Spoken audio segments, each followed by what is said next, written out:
नमस्कार दोस्तों, आज के हमारे इस वीडियो में हम आपके लिए पुत्रदा एकादशी व्रत कथा लेकर आए हैं।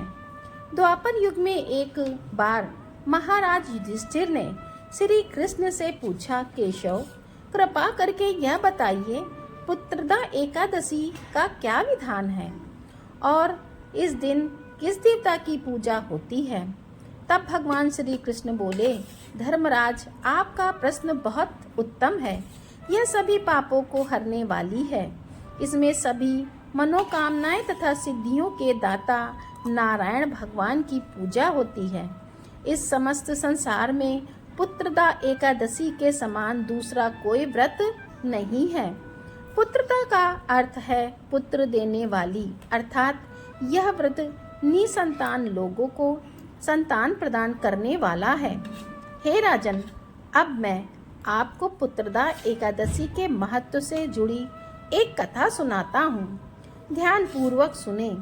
एक समय भद्रावती नामक नगरी में सुकेतु नामक राजा राज्य करता था। उसकी पत्नी का नाम सव्या था। राजा के पास धन, वैभव, राज्य आदि किसी प्रकार की कोई कमी नहीं थी, परंतु उसके कोई संतान नहीं थी। इस कारण राजा और उसकी पत्नी दोनों चिंतित रहते थे। राजा यह सोचकर चिंतित रहते थे कि हमारे लिए पिंडदान कौन करेगा। बिना पुत्र के पितरों और देवताओं का ऋण मैं कैसे चुकाऊंगा। अवश्य ही मैंने पिछले जन्म में कोई बुरे कर्म किए होंगे, इसलिए मेरे पुत्र नहीं हैं। राजा को इस प्रकार चिंता में डूबा देख रानी सव्या भी हर समय चिंतित रहती थी।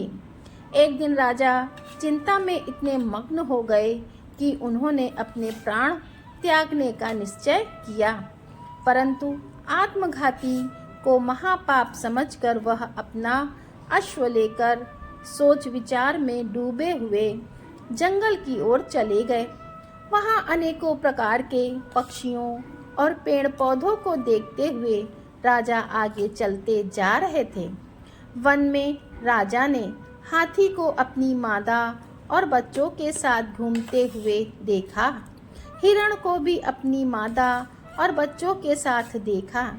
इसे देखकर राजा सोच में पड़ गए कि मैंने कई यज्ञ किए, ब्राह्मणों को भोजन कराया, फिर भी मुझे निसंतान होने का दुख प्राप्त हुआ है। मैं क्या करूं? ऐसा सोचते हुए राजा आगे जंगल में चलते गए। आधा दिन बीत गया। राजा भूख प्यास से व्याकुल थे। पानी की तलाश में वह भटकते हुए एक सरोवर की तरफ गए।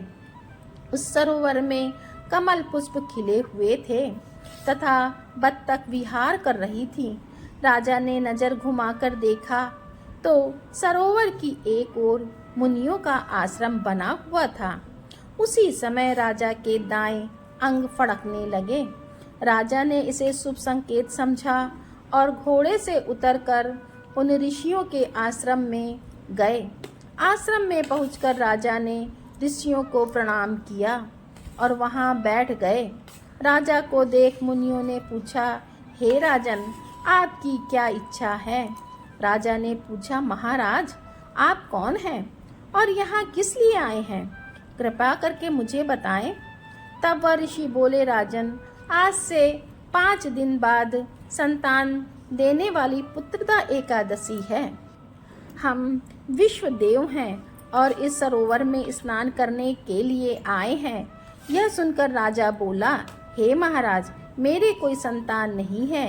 यदि आप मुझसे प्रसन्न हैं तो मुझे पुत्र प्राप्ति का वरदान दें। यह सुन मुनि बोले, हे राजन, श्रावण मास की एकादशी का नाम पुत्रदा एकादशी है।